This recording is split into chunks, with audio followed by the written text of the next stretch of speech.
Joining us now, former Director of National Security Agency, retired Lieutenant General William Odom. Thanks much for your time tonight, sir.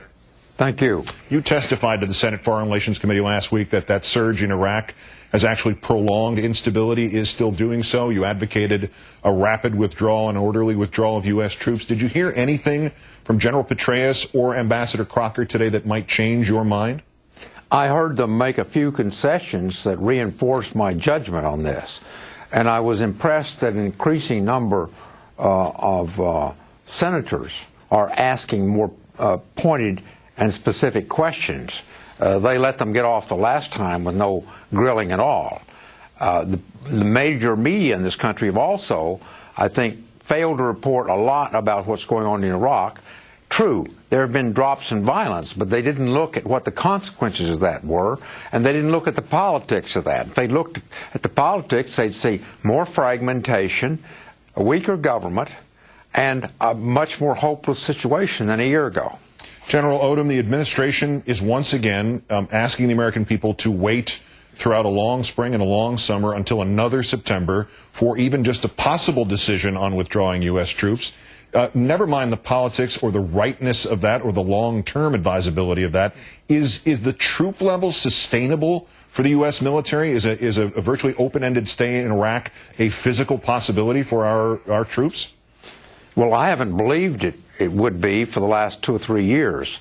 What's most interesting is recently the Vice Chief of Staff of the Army said precisely that, and also General Casey has said that, the Chief of Staff of the Army, that this is just not sustainable.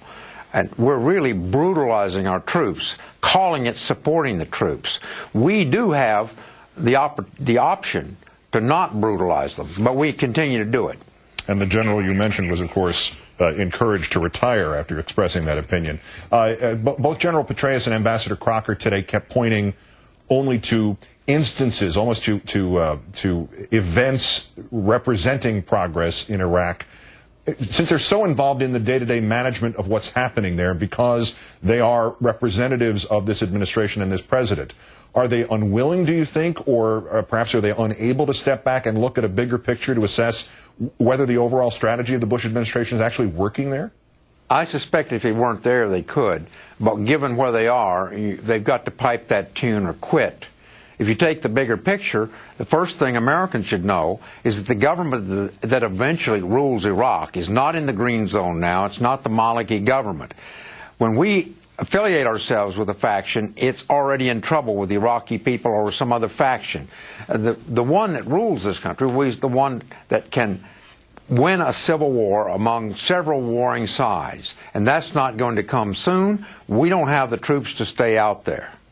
We heard, of course, several times again today about Iran, as we always do when Iraq is brought up. Do you think maybe we have been misreading this entire Iran drumbeat? Is the point of the constant murmur about Iran falsely claiming that there's a connection to al-Qaeda in Iraq and the like, is the point of that not a precursor to attacking Iran, not saber-rattling, but could it be an end to itself? Is Iran simply the new name of the excuse to stay in Iraq? It reminds me of when Nixon and Kissinger widened the war in Vietnam in 1970 and 71, caused it to last 20,000 casualties longer than it needed to. They were elected with a mandate to get out. They chose to widen it instead. This has great resemblance to that. What's really happened is by threatening the regime change in Iran, we've given them a lot of incentives to cause us trouble there. And the so-called Lebanization of Iraq by Iran is actually due to our presence, giving Iran that opportunity. If we wanted to recreate the Vietnam experience in the 21st century, it appears we have done so. The retired Lieutenant General William Odom joining us tonight from New Haven, Connecticut. General Odom, our great thanks. Good night. Thank you.